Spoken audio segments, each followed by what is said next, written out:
Hello everyone, Merxrain here, and welcome back to our Enigmatica 6 Expert series playthrough. This should be episode 47, and we have something to complete. Also, check out, we can see our percentages now on the screen back there. We have 224 buckets of biodiesel, and that's only 1.78%. Wow. But the thing that we need to finish up today is our engineering student meals. We have all of this ready, except for the enchanted golden apples. In between episodes, I did finish crafting up these arcane gold blocks, so now we need to get the honeyed apples. So let's start on that now. Looking at our crafting calculator, to make all 60 of these golden apples, it does say that we should need 15 buckets of honey. So let's go ahead and do that right now. With our magma crucible, we can just take our honey blocks, which we have plenty of those from our apiary, and throw them in.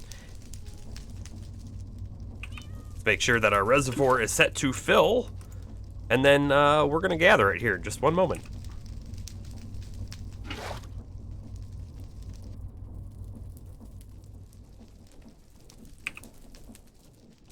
With all 15 buckets of that honey, we should be able to go put that on some apples. Let's make sure that we have our apples ready.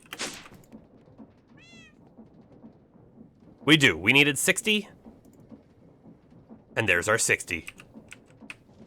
Back in our temporary automation building, we already have everything set up that we need. So what we're going to do is we're going to take our reservoir, put it into empty mode, and put all of our honey in this basic fluid tank in the back, and it's going to go up, and it's going to make its way into the spout.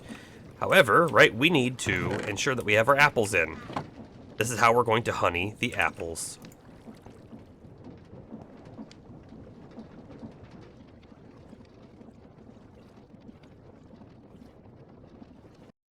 This guy is terrifying. With our honey process done, let's go ahead and take these apples out. Now, we need to finish up crafting those arcane blocks. This next part is unfortunately going to take a little bit of time as well, unless we were to create a bunch more of these alloy kilns. I'm going to make some blocks of charcoal. I think that this is probably the quickest way to go about it, but we're going to use the alloy kiln. We're going to put a whole stack, right, of our arcane gold blocks, but it takes 4 per craft. And thankfully, this doesn't look like it's too long, but I've played around with this a little bit. The alloy kiln itself does not appear to have any forms of automation. I tried using hoppers, and I tried using pretty pipes, and nothing would connect in, and I couldn't make anything come out either. So this is a very manual sort of operation, which is fine. And if we come back in and we take a look at the golden apple, right, alloy kiln is just one of the options that we have here. We do also have arc furnace, although the arc furnace is not unlocked. If we actually want to use the arc furnace, we do need to have the heavy machinery schematics, which is another sort of process like we're doing now, where we have to make a whole bunch of items in order to unlock this thing. So we don't have access to the arc furnace. This would be automatable. The anti-protonic nucleosynthesizer, we are clearly not ready for this. It takes antimatter. And then, of course, the other option, which could have been automated, is all these different potions, but this would have been a lot more setup. So with that being said, we will just let this process go. We already have 7. I have just discovered something, though, that's going to significantly speed this process up. The alloy kiln works with the time in a bottle. Let's go ahead and make it real fast. That'll only take a few more moments. All 60 golden enchanted apples are now ready for use. I have now reset our rotational power to go back to this machine. We had to also disconnect that. So, as a double check before we start anything, let's take a peek. We have our 16 builder's teas on each one of these, and if we look up higher, we have a backlog, so there should be 60 in total. We have our 60 vegetable curries, we have our 60 mango habanero wings, we have our 60 plum puddings, and then, last but not least, we're going to have our, there we go, our 60 enchanted golden apples. Cardboard box goes in, and here we are.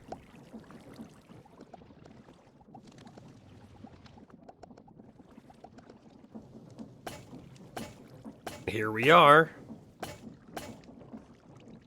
That should be a completed engineering student meal. Fantastic. Now, in order to finalize this quest line, we need to craft the medium machinery schematic, but it's not actually a craft, it's a trade on the Amadron tablet. So we need this engineer's school project. This is the craft. We're just going to quickly add it over to our hotbar. And everything else other than the one we've got now should be in our system. Oh, look at this. This is a big moment. Engineer school project obtained. Okay. We haven't used the Amadron tablet in a very long time, but it should still be set up the way that we've used it before. We put the engineer school project in this. This is our input chest. We could move this anywhere. And then we have to pull our tablet out, and what we're going to do is we're going to purchase the medium machinery schematic. So let's go in here, and we'll just search for medium. Aha. We have engineer school project. Vendor has 5 trades in stock, interestingly enough. I would have thought this would have just been like an infinite sort of thing. We right-click it to put like 1 as our target, and then we hit the place order button. We should see a drone come. It's going to take away what we've paid for it, the box, and it should come back with our schematic. There it is. Medium machinery schematics. Oh ho ho, quest complete. Now, do we right click this? Is that how we use it? I'm not sure. Let's find out. No. No. But you know what? Maybe simply having it in our inventory is what unlocks the game stage. Or maybe having unlocked the quest is what does the game stage. Either way, we should be good. We're going to go into a tomb now. I think we need to bring a battery with us, but let's see if we can get our excavator up and running. Looking for a battery, right? I mean, we could take this, but if we take this, it will shut our whole system down. We have our old battery right here, and I think this is what we're going to use. If I pull out our morphing tool, I should be able to... Maybe? Maybe not. Okay, we'll just use a pickaxe on it. Totally fine. Interestingly, we got a task completed at the same time. Back into a tomb we go. Ow. All right, so here we go. We have set this thing up many, many moons ago. And let's see what happens when we right-click it now. It has formed. Here we are. Okay, so I don't quite remember where the input and output is. I think this is the output block here. This is a redstone, I think, control for like a lever. And the battery probably goes like right here. So let's go ahead and give it a try.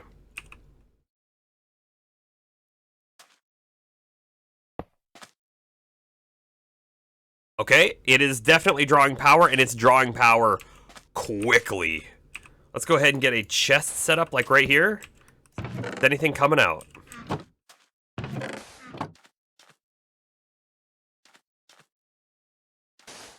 Look at that.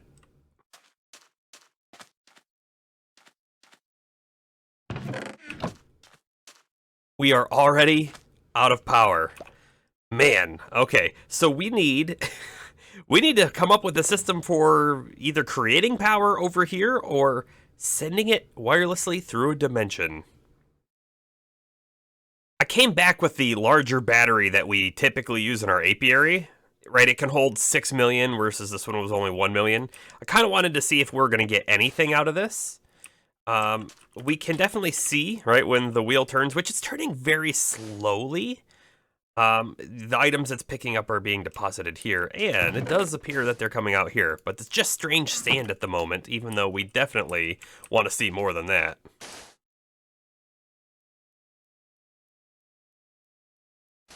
Looking at the excavator page in the book, right, it does tell us that it requires 10,240 flux per tick, and this battery is actually only able to output 2,000, so that's why it's running slowly. It's not quite the right amount of power for it to run at an optimal pace.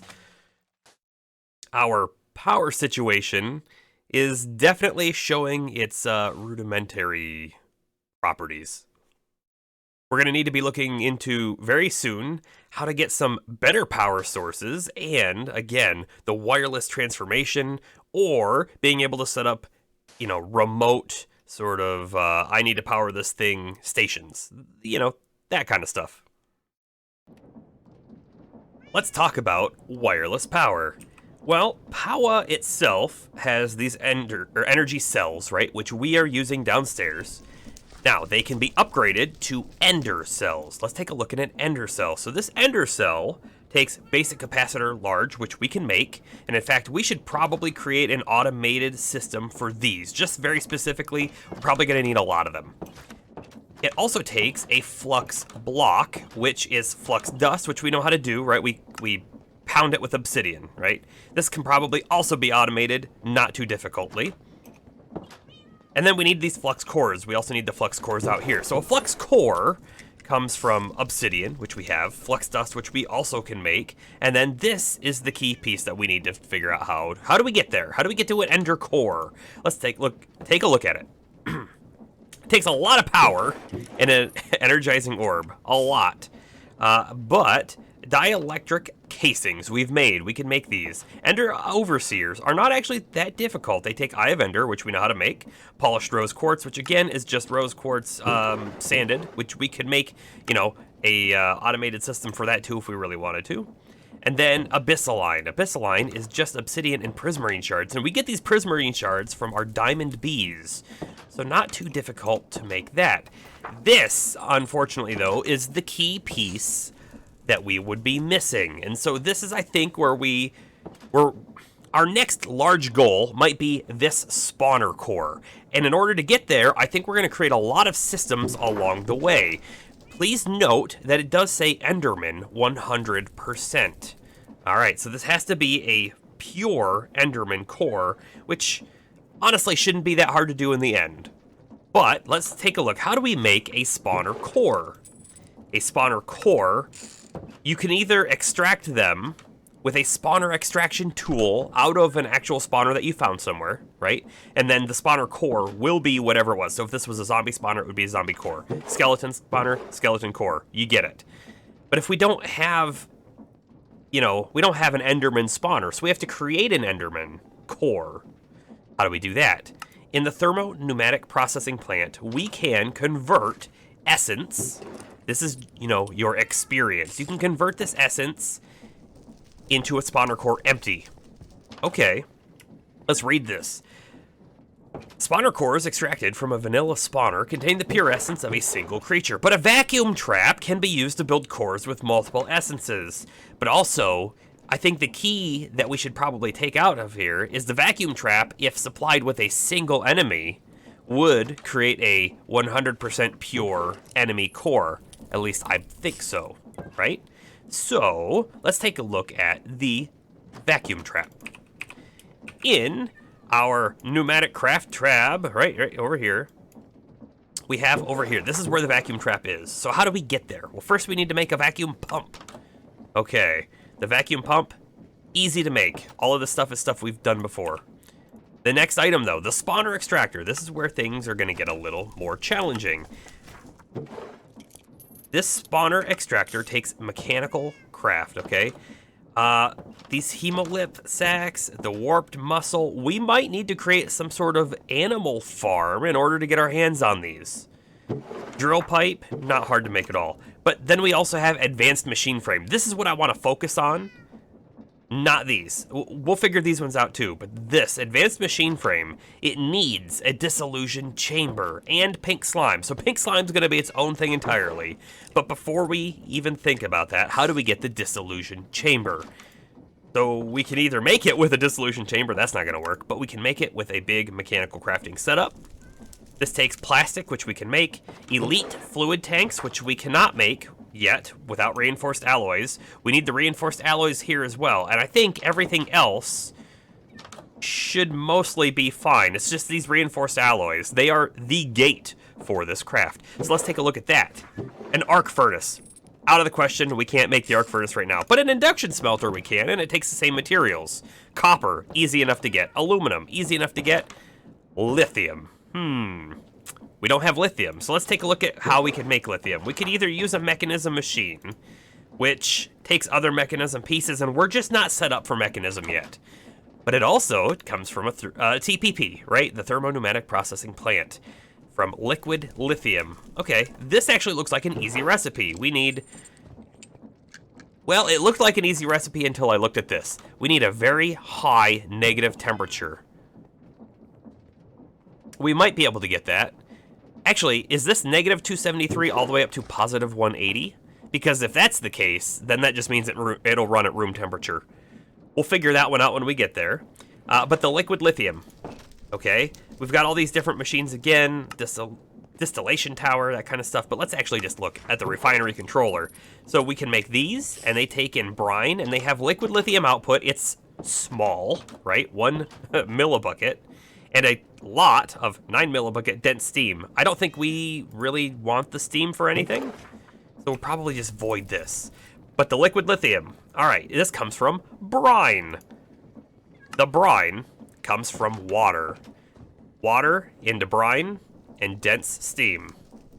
Since we need water, we already have a water setup in the river over at our river district. I think that's going to be the best place to set up our next system. So we're going to create a building that's going to do water into brine, into the liquid lithium, into the powdered lithium, all of that kind of stuff. That I think is our first easy-ish step concrete goal that we can work towards in order to get to wireless energy.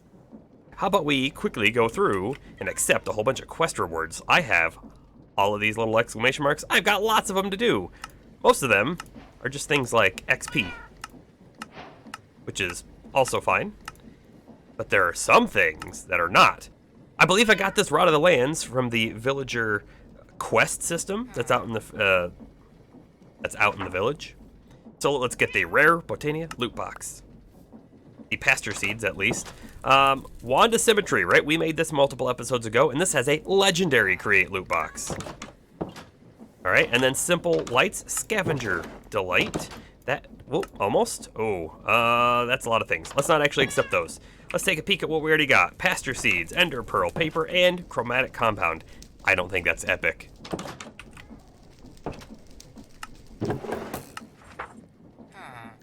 Continuing on, we did fight the Ender Dragon at one point, and that gave us Kill the Ender Dragon for an Ender Dragon trophy. Ooh. Neat. Moving on, in the Tinker's section, we have the crafting station for common Tinker's loot. We have more common Tinker's loot. We have more common. More common. More common. Let's see, and common, of course. But over here in the Foundry quest, we have a legendary. We have another legendary. We have another legendary. And the Blazing Blood, another legendary. So that's quite a few legendaries. And you know, we did make the Foundry, but maybe we didn't make these blocks. So we're still missing out on that one. Let's take a look at our inventory now. Make sure there's nothing on the floor. Okay, what did we get? Seared Lantern. That's probably from the common. The Eflin explodes. Safe for mining. Interesting. Seared Lantern. You know, this has molten uranium. This has molten silver. Let's look at that. That might be the more important bit. Lucky Blues. Oh, I don't know what that is. Copper can. Molten Niotic Crystal. That might be rare.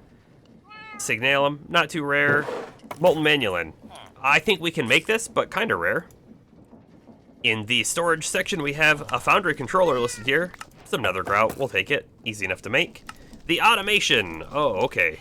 Redstone wire. There's more redstone wire and wire connectors. Scavenger Delight. The item router gave us Miner's Delight. And this is all the modular router stuff. A couple extra blank modules. The Sender module Mark 1. A wooden pickaxe with Silk Touch. Oh, this is telling us, hey, we can put a Silk Touch item in the modular router. Let's actually leave that in there for now. Sorcerer's Delight and a bulk item filter. Neat. Down here, we have attribute filter, gives us another one. Item routing. I never accepted this. We've had this for a long time. Scavenger's Delight. I see items on the ground. Let's make sure we pick them up.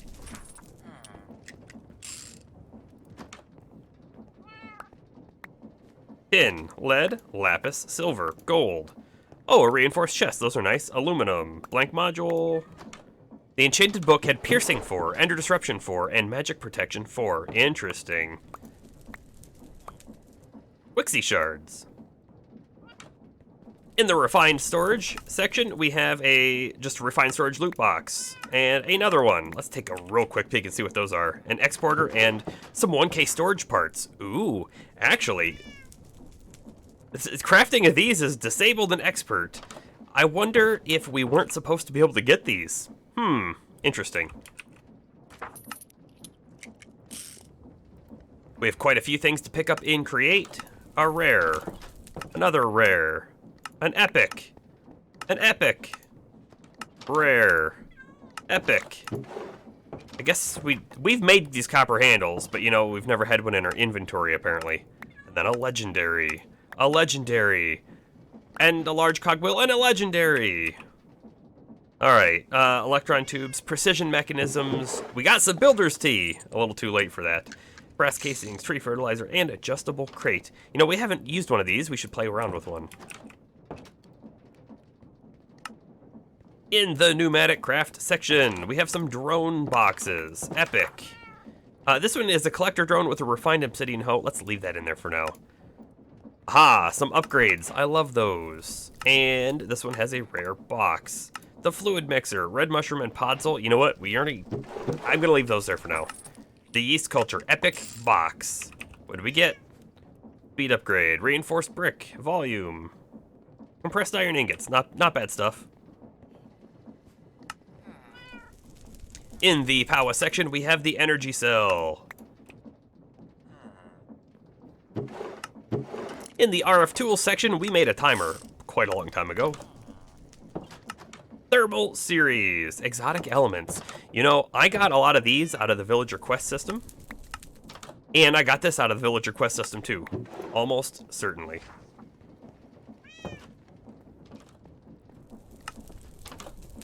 Astral sorcery, we really haven't gotten into this mod just yet. So I think we may leave some of these things in there. Oh, a cave illuminator. Those are always cool. Take the rare box though. Blood magic from our blood orb. Charm of regeneration 2. Oh, active and in the inventory. You know, this might take blood out of our network. Blank slates. Oh, this is all the items for automating a system. Let's leave those there for now. In Eidolon, when we made our necrotic focus, they also wanted to give us a potion of harming. This is actually for a specific ritual, I'm pretty sure, that I think I made the potion already for. We'll take it anyways. Hey, that also completed a quest. Finally, over in Occultism, we have made a few of these items. Let's go ahead and get them all out.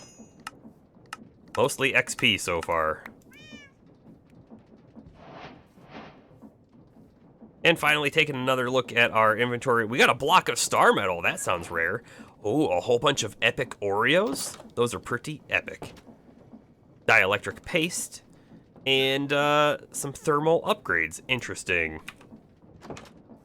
Hopefully you enjoyed the quick run-through of the whole quest system, accepting a lot of those quest rewards that have just been piling up. It's always fun to see what comes out of a loot box. Before starting our lithium processing plant, right, I wanted to try creating a spawner core. Let's just take a peek real quick. The spawner core, when I looked at this, it looked to me like all it took was experience and it would make a spawner core. So what I did, right, is I made this memory stick, which you can easily, you know, go kill enemies, get the XP, put it in there. No big deal, right? I right-clicked over here on our TPP, and it put it in, and then it converts it to like Essence of Knowledge, and you can actually like keep putting in here, and it converts it to different kinds of liquid XP. But I never made the spawner core. Well, turns out that's because I missed something. That looked empty to me, but actually it's a spawner core shell. This spawner core shell is actually not super simple to make, so we're gonna have to plan for this as well. If we look at the Spirit of Calling, this is a lightning craft, but it takes a lot of these runes, which of course we don't have yet. Runes need the runic altar needs luminous crafting table. You know, I actually think we can probably get a runic altar going. It's just we don't have anything set up for it yet. The other thing, though, that it needs is a dimensional storage crystal. This dimensional storage crystal has to be either precision sawmilled or sawmilled from a dimensional crystal matrix, which is made from Occultism, Strigor's higher binding. And it uses these corundum clusters, which we already have, thankfully enough, but we haven't progressed far enough, I don't think, to do Strigor's higher binding. So we can be looking forward to some more occultism very soon as well. So we have options, right? We can either do some magic in order to progress ourselves, or we can do some lithium processing. There's all sorts of options we have at this time. Back over in our river district, where we're pulling in the water from the river, right? This is where we're going to start building our lithium refining plant. So the water's coming in. We've done a little bit of fanciness here, making a wall and some stairs. This will continue to evolve, especially as we start to put more things in here. This is a big back of the building. We might try to get some like window lights through. I'm not sure. But anyways, we're going to hijack this section here. The water is going to be able to pump from that one pump into our diesel processing plant, but also we're going to route it this way, and I'm going to keep a little bit of like fanciness so we can kind of see it flowing under the ground. And then it's going to hide. These pumps can only move up to 16 blocks, like connected pipes, so we could either get another one of those pumps over here, but I think what we're going to do is we're going to hide underneath the ground a tank, and then we're going to use pretty pipes to pump the water out. So here is, it's just kind of a marker for distances and everything. Here's the building. It is an interior 14 by 14. And take a look at this. I had actually wanted to set this back further, but I actually got this set kind of right in the chunk. That way we can do one single chunk load. The back wall's not in the chunk because I really wanted to push this back just a little bit further. But we can do one single chunk load to get this whole process going. So this is going to be a water tank. It's going to be filled from underground here, and then we're going to use pretty pipes to pump it over into a refinery controller. The refinery controller will have refinery outputs. I believe that we can stack them right on top, right? So one of the outputs is brine, and that's the one we care about. This will be a big Mekanism brine tank, very much like we've done in the diesel processing facility. We're going to have another tank back here for dense steam. This process will create dense steam, and also the output of the brine into the next the next refinery controller will also create dense steam. So we're going to route it back here, and then somewhere about right here, or so, right, we're going to have a liquid trash can, so any overflow steam can just go away. We don't really care. It's a byproduct. I'm not even sure if we can use it for anything at this moment, but we'll store it anyways just in case. From this refinery controller, right, it's again going to have two like tanks on top, and we're going to pump them out separately. But one of them will go over here, and this will be our liquid lithium. The liquid lithium will pump into a TPP, which then the TPP will process that liquid lithium into a drawer. This is just going to be powdered lithium. Powdered lithium, and we're also going to need to get our copper and our aluminum here as well, somehow. Maybe drone transportation, haven't decided that yet. They will pump through here, over into this, which will be an induction smelter, which is going to need power as well. I haven't figured out how we're going to get the power here. We may have a tiny dynamo system in the basement. We'll find out, which will finally output our alloys. These guys right here, the reinforced alloys. This is the whole reason we're making the lithium is for those reinforced alloys, so we may as well finish the craft up with those there. I'm planning to have a computer in here that monitors things as well, very much like our system. Oh, I can't believe I just did that. Much like our system in here, right? We're going to want to be able to see things, how much percentage full our tanks are and all that kind of stuff, and how many items we have and all that kind of stuff. So that is still the plan. We're going to try and use that as well. I really can't believe I stripped that log. That is so ugly now. We might actually need to chop this tree down anyways, or at least trim some of it back, but I kind of like these really big trees. I don't want to remove them if we don't have to. other considerations we have, right? I mentioned the power that our induction smelter will need, but also this refinery controller and that refinery controller will need heat, so we're going to need to do a heat system as well. Very probably similar to this one, although I'm not thinking that we're going to use the vortex tubes. I kind of instead would rather use the fuel heaters. And then this guy over here, the TPP, will need pressure. And, right, don't forget, there is that... Let's come back here real quick. The TPP here, it also has a temperature requirement. So we're going to have to figure this out. If this temperature requirement turns out to be not just room temperature, which I kind of feel like it is, but if it's not, then we're going to have to do something maybe a little different than what we have set up here. But I'm thinking we'll have like a little system down there to create pressure, and we may try to pump over some liquid diesel from this building into this one to use it as our fuel source. And so with this, we are now at the end of our episode. We're going to go ahead and power our excavator back up again and get some more of those fancy Nebu ores.